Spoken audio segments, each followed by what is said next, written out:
ma da gurin mitin din. Aliman ka gano wancan mai go? Ma ban gane shi ba wani.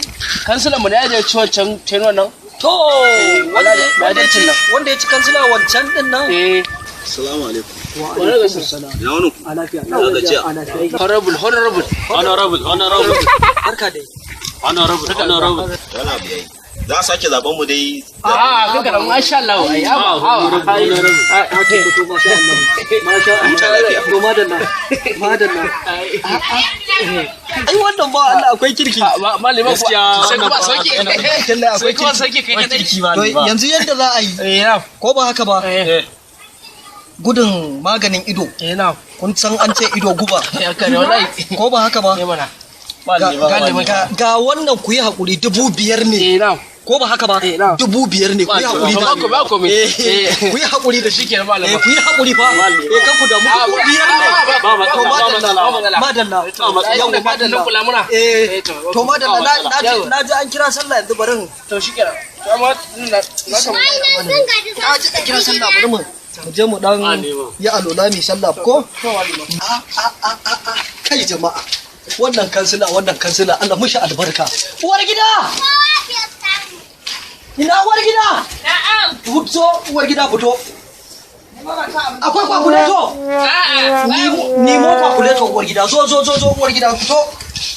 Zo uwar gida. Wato muna can jikin masallaci muna zaune. Ba sai ga tsohon kansilan nan namu ya zo ba. In gaya miki kawai shine ya mun dunkuli. To menene kuma haka? Kwantar da hankalinki zan baki labari tukuna. Ina wannan akuyan? Ta je yawo, ta je kiwo. To ki aika yara yanzu a kamo akuyan nan. A kai mana ibi na bashi kyauta. To. Maganar tira manzani na sallah.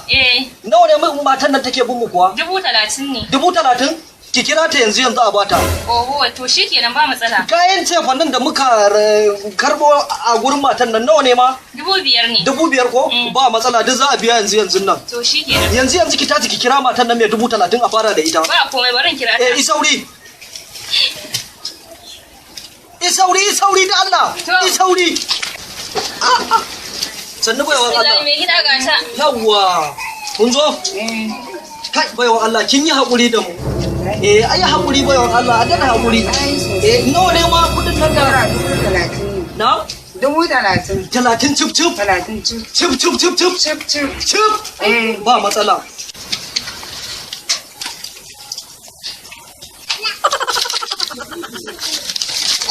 Kutumin bura uban nan. Amma wannan dan matan ya raina mun hankali billahi allazi la ilaha illa huwa. Mun tala daya. In ba da 5,000. Kai amma Allah tsina. Inna lillahi wa inna